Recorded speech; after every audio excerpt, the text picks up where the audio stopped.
Welcome to an all-new show, A Bowl of Noodles with me, Big John. Now, A Bowl of Noodles, first up, is absolutely not a mukbang video. I don't think anyone wants to see me slobbering all over myself for 10 minutes straight, and my mom really doesn't like me talking with my mouth full. But it is a show that's all about the latest in all things branding and marketing in this part of the world, and maybe others. And branding is really not just about logos or website design. So in that respect, branding is absolutely very poorly branded. Aww. Now, why such a stupid name like a bowl of noodles, you might ask? Because I think of brands like the most delectable bowl of bak choy mee, the springy mee pork noodle, the savory mushrooms, the delicious minced meat, the springy fish balls. But enough of all that. A brand makes up everything, so this show is really about all things branding and culture in a delicious, steaming harmony. And it's also because I'm Asian, and I think I can speak on behalf of all Asians by saying we love our noodles more than any one of you out there. So, what's a show called A Bowl of Noodles without a bowl of noodles? So today I actually ordered something from Grab. It is from this place called, I don't know if you can see the box, Chao Yuan noodle. I can't read anything else on that box except the word jia and mian.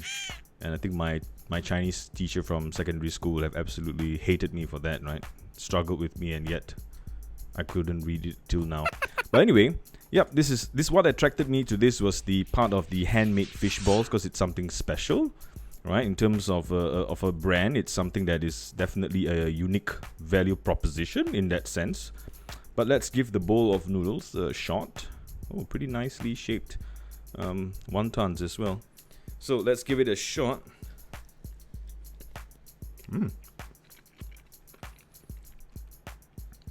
That's pretty good. As far as Asian is concerned, it's al dente, right? Because I think just like noodles, you kind of overdo anything. Just like if you overcook noodles, everything goes to mush. Kind of like your brand and your reputation if you try a little bit too hard. And now this is the famous fishball. Yeah, I'm a poker. Oops. Wow. Just the right consistency. Springy, yummy. I would have liked more. That's the last one left, so I better finish this steak quick.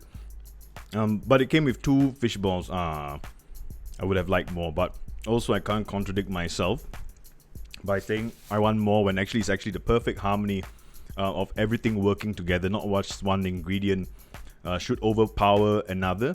So in short, everything needs to be equally good. The balance, just like a brand, right? Everything needs balance and that harmony for it to work.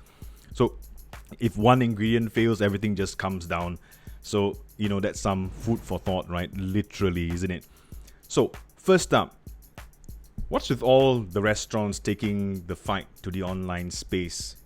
In a recent fight, a spat with a customer who left negative reviews, a cafe at Orchard Central in Singapore, a cafe called Grain Alley, they had basically received a few bad reviews due to their no tablet, no laptop policy in their establishment. Now, perhaps I could agree with that one, as I've often avoided Starbucks, for example, due to them resembling co-working spaces more and buggered off to the nearest kopitiam or coffee shop. And it would have done good as well to offer reading material maybe, and tell your customers that this is a place for absolute relaxation and to enjoy the moment. However, it was one particular response in which the cafe mentioned, and I quote, "By the way, take a shower, BTW, take a shower, you smell."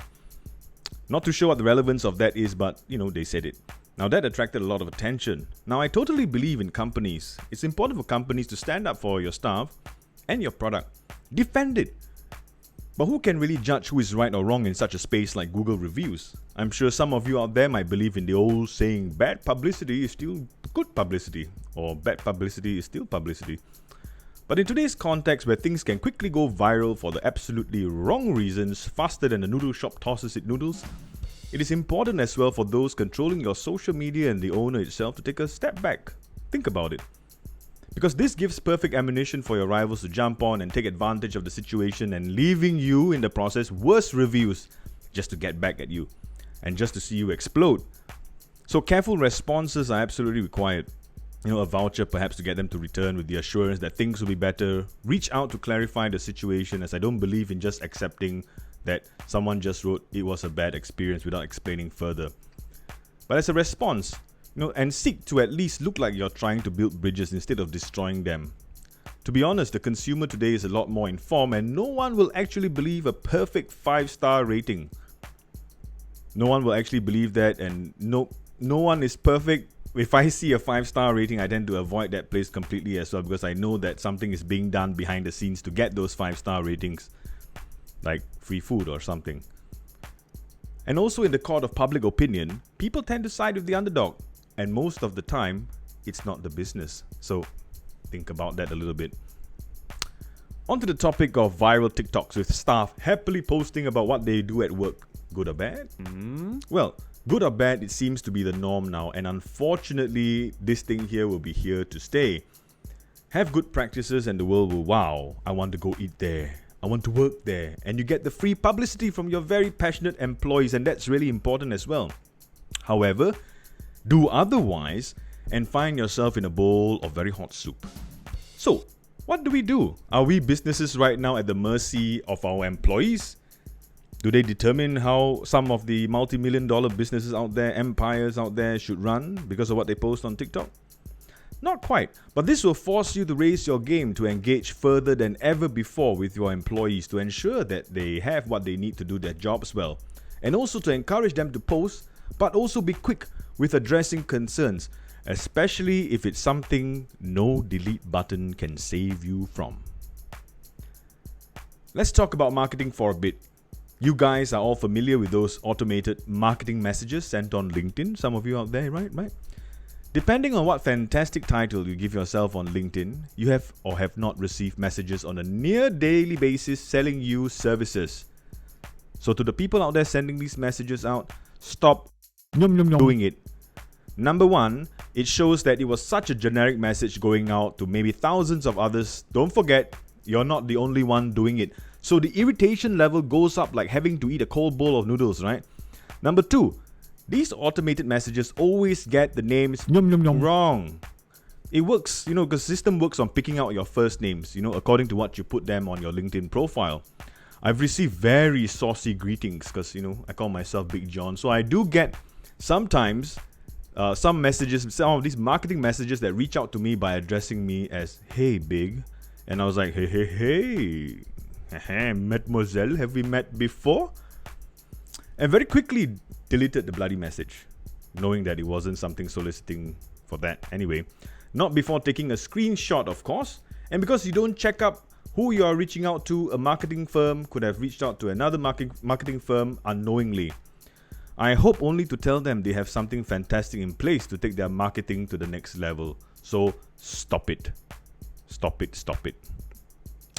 In case you didn't notice and you were somehow living under a rock, those train stations out there in Singapore are packed to the hilt, and ride hails are forever in surge pricing mode. Just the other day I tried calling for a Grab, and my office is just like 4 kilometers away, and the pricing was $20. Yeah, surge pricing. Now, it's because as of the 22nd of April 2022, 100% of employees are allowed to go back to the office. Woohoo! A day that was marked with rushing, screaming kids and very grumpy people. Just like the good old days. Now, in a recent survey carried out by the Institute of Policy Studies in Singapore over 9 months, it showed that Singapore workers want bosses to meet their flexi work needs. Now, what we all have to understand and accept in this moment in time is that the face of work has changed, and those changes are here to stay. Now, no one really wants to slave for a shit boss anymore, and no one out there really gives a damn about workspaces with foosball tables, free coffee, and beer nights. If you think that is enough to put up with you and your nonsense, think again.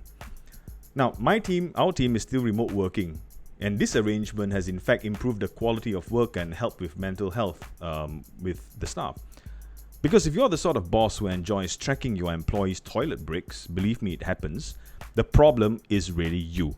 Of course, this doesn't apply to every industry, not every role is meant to be done remotely, but those that can, believe me, that's what prospective employees want. And if you are not ready to change, you will lose the very best of what your industry has to offer in terms of manpower to your competitors. and you, my friend, will just become irrelevant. Now that's it for the first episode of A Bowl of Noodles. It's time to steam up that brand of yours. Keep it hot, keep it fresh, or go stale and die. This is Big John, signing off.